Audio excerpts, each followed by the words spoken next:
Shalom, tudo bem? Que o Senhor te abençoe.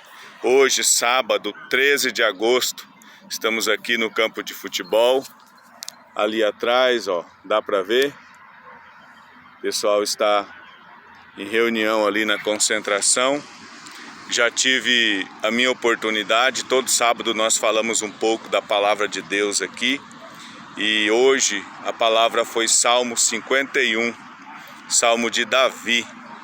E nesse salmo nós temos muitas lições que eu compartilhei aqui hoje com os nossos jovens. Os salmos de número 51 é a história de quando Davi é pego em seu pecado. Davi, um grande rei, já estava estabelecido como rei. Um homem de batalha, um homem de guerra, um homem que sempre estava à frente das grandes batalhas, e através da vida de Davi, Deus dava vitórias para Israel em todo o tempo. Mas em alguma fase da vida de Davi, talvez ele um pouco cansado das batalhas e achando que era momento de descansar, ele deixou que o seu exército fosse para a guerra e ele ficou muito bem alojado no seu palácio. Só que um homem acostumado com batalhas, um homem de guerra, eu imagino que Davi se sente ocioso ali naquele lugar. E ele começa a caminhar no alto do palácio, começa a observar ao seu redor as edificações, as construções, talvez o tamanho da cidade. E algo chama a atenção de Davi, algo salta aos olhos do rei. Ele avista bem distante ali, não tão distante que os teus olhos não pudessem perceber os detalhes da mulher, mas ele, um pouco distante, observa uma mulher se banhando. Ele se encanta pela formosura, pela beleza que salta aos olhos daquela mulher.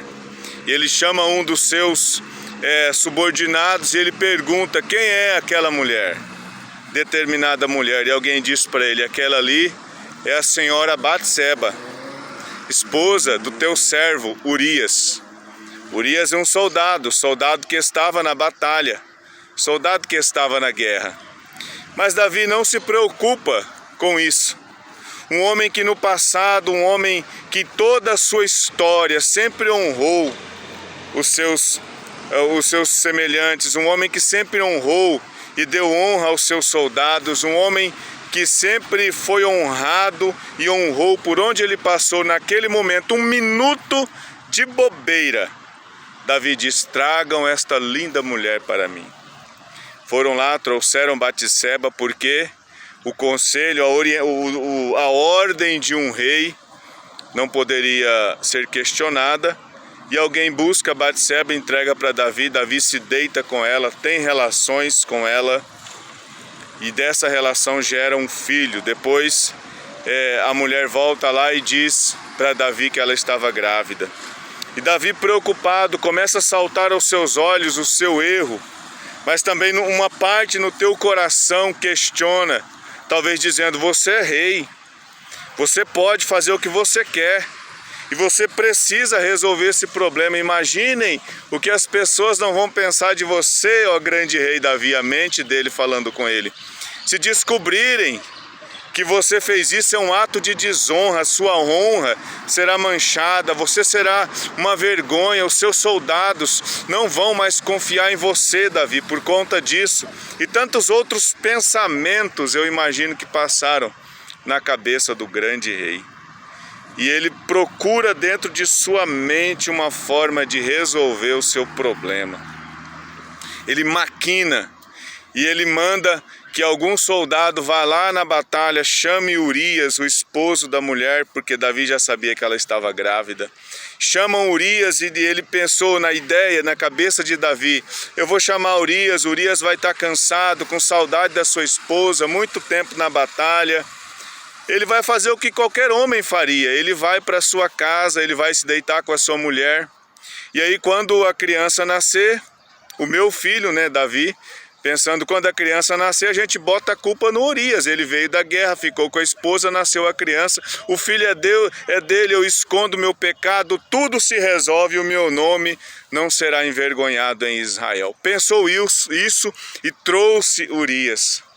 mas Urias era grande homem de Deus. Eu fico encantado. Às vezes a gente olha tanto para essa palavra e vê tanto Davi nela, mas aqui eu vejo Urias, um grande homem de Deus, um exemplo a ser seguido.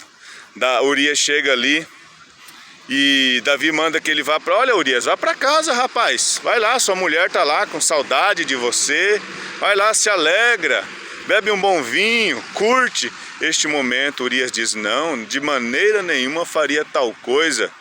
Como eu iria para minha casa, deitaria com a minha esposa, me alegraria com ela, se os meus amigos estão na batalha, alguns estão até morrendo ali, não é justo, não é digno.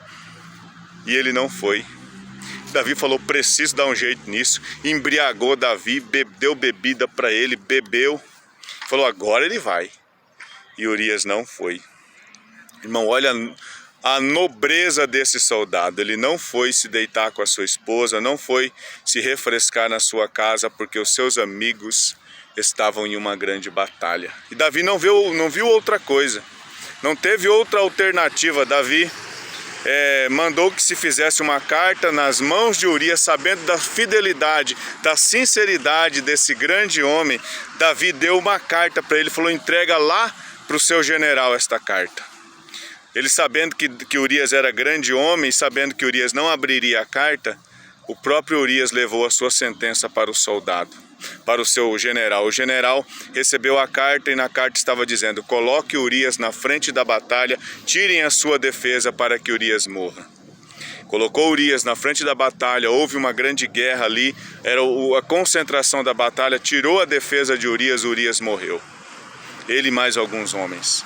E a notícia chegou a Davi, que Urias havia morrido. Davi ficou tranquilo porque achou que teria cobertado o seu pecado. Mas não foi isso que aconteceu. Urias morreu, porém, mais para frente, Davi talvez achando que tudo estava bem, que tudo estava normal, se bem que algo estava um tanto quanto diferente.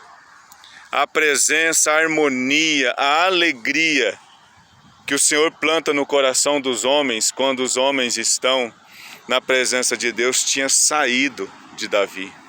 Quando nós pecamos, quando nós erramos o alvo. O pecado é quando nós erramos o alvo. A tradução da palavra pecado é errar o alvo. Quando nós erramos o alvo, nós nos sentimos afastados do Senhor. Talvez Davi nunca sentiu uma tristeza que ele estava sentindo, uma tristeza de alma, um vazio, uma tristeza de espírito. Talvez ele era inexperiente nesses sentimentos, ele não sabia exatamente o que era. Mas dentro do coração dele estava um pecado escondido, um erro escondido, uma grande falha. E Davi continuou vivendo normalmente, já talvez se habituando com a distância do Senhor, se habituando com a nova situação dele. Encoberto um pecado, vivendo, talvez tentando viver uma vida normal. Quando Deus, por um grande amor, um amor incondicional, Deus levanta um homem, um profeta chamado Natã. E Natã vai até o rei e entrega uma sentença para o rei. O seu pecado foi descoberto, a sua traição foi descoberta, o seu adultério foi descoberto, o seu assassinato foi descoberto. Você é um homem que carrega sangues inocentes em suas mãos. Davi se arrepende, Davi se volta para Deus e Davi diz, eu pequei contra o Senhor, somente contra o Senhor. No versículo 11 ele diz assim, cria em mim, ó Deus, um coração puro, renova em mim um espírito reto, e não me lances fora da tua presença, e não retiras de mim o teu espírito, torna a dar-me a alegria da tua salvação. Davi, vendo que Deus descobriu o seu pecado, sempre Deus soube, mas sabendo que o seu pecado agora poderia estar revelado para todas as pessoas, Davi se preocupa e Davi se arrepende do pecado. Ele pede que Deus criasse nele um coração puro novamente, um coração livre da malícia, livre da maldade. Davi pede para que Deus devolvesse o coração puro, devolvesse a alegria. Quando nós erramos o alvo, quando nós pecamos, quando nós falhamos, e isso foi o que nós falamos para os nossos jovens hoje, nós nos distanciamos de Deus. O pecado, a mentira, a iniquidade, o engano, ele nos afasta de Deus e ele quebra a confiança das pessoas conosco. Quando quando ele pecou, talvez dentro dele ele pensou, se este pecado se manifestar, será quebrada a confiança das pessoas em mim. E isso fez com que ele procurasse um atalho. Muitos de nós, irmãos, procuramos atalho para esconder as nossas falhas, as nossas faltas, os nossos erros. A palavra do Senhor diz que aquele que confessa e deixa, alcança misericórdia. Quando nós erramos o alvo, quando nós pecamos, quando nós falhamos, seja com a esposa, seja com o filho, seja com o patrão, seja com o funcionário, seja com a sociedade, da forma que for, quando nós erramos o alvo, quando nós pecamos, nós precisamos confessar e deixar para que alcancemos misericórdia. Porém, irmãos, a Bíblia também diz que o salário do pecado é a morte. Então, Davi, o salário há uma consequência, foi o que eu estava falando também aqui na mensagem para os jovens.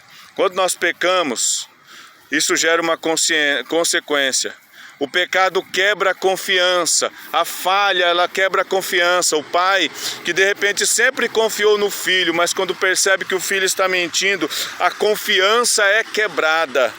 E às vezes você se conserta, você se retrata, mas demora tempo para que a confiança seja restabelecida. Talvez a esposa que falha com o esposo ou vice-versa, ela quebra a confiança, mesmo que haja o perdão, mesmo que um perdoe o outro, mas a confiança está quebrada e demora tempo para que isso se restaure. Talvez nunca se restaure, e esse é o resultado do pecado. Davi, ele se arrependeu e ele pediu, Deus, cria em mim um coração puro, renova em mim um espírito reto e não me lances da tua presença, mas dai-me a alegria da tua salvação. Com esta oração, Davi tem um encontro novamente com o Senhor. E o Senhor perdoa esse pecado gravíssimo de Davi, pecado que homem nenhum perdoaria na terra, o Senhor perdoou. Conhecendo as nossas falhas, as nossas limitações, o Senhor perdoou o pecado de Davi, como o Senhor está disposto a perdoar o meu e o seu pecado. Quando nós confessarmos, deixarmos, alcançaremos misericórdia, diz a palavra de Deus. Então o Senhor tem um interesse grandioso em perdoar o teu pecado, porém, o pecado gera uma consequência. O pecado é como uma semente plantada em uma terra fértil, ela vai nascer. Mesmo que você se arrependa de ter plantado, não tem como você arrancar. Ela vai nascer e ela vai crescer e ela vai dar frutos. Toda vez que nós pecamos, erramos o alvo e falhamos, há uma consequência que nós pagamos. Davi recebeu uma sentença da parte de Deus, que a espada jamais se apartaria da casa de Davi. E o que Davi fez em oculto com a mulher do seu soldado, o Senhor mostraria em público a vergonha de Davi. Mais para frente você vai ver o filho de Davi se deitando com as esposas de Davi, com as concubinas de Davi, diante de todo Israel. O pecado que foi escondido por Davi foi exposto, a consequência, o salário dele foi exposto para toda Israel ver. O pecado tem consequências, o pecado nos condena, nos mata, mas Jesus nos absorve, nos perdoa e nos dá a vida eterna, mas a consequência nós vamos escolher. Eu quero te falar em nome de Jesus, eu quero te motivar. Se você está em pecado, se você tem pecado, confesse ao Senhor. Se conserte, ainda que isso gere consequências grandiosas para a tua vida, mas mesmo que gere consequências, dificuldades para você, eu quero te dizer que se o Senhor estiver contigo, se a aliança com o Senhor que o pecado partiu, separou, se essa aliança for restaurada, restabelecido, a Bíblia diz que em tudo nós somos mais do que vencedores em Cristo Jesus. Você é mais do que vencedor quando confessa e deixa, alcança misericórdia e o Senhor te ajuda a vencer nessa batalha, tá bom? Que o Senhor te abençoe grandemente, ricas bênçãos dos céus. Perdoa aí de ter passado aí alguns minutos, mas olha, tá tremenda essa palavra. Toma posse dela. Se você recebeu essa palavra, coloca aí embaixo de onde você é, que você recebeu, de qual estado, de qual cidade, de qual país, de repente, que você recebeu. Deixa seu like, por gentileza, nos ajuda, comenta, compartilha, dá uma força pra gente, tá bom? Ricas bênçãos do céu, shalom e até a próxima.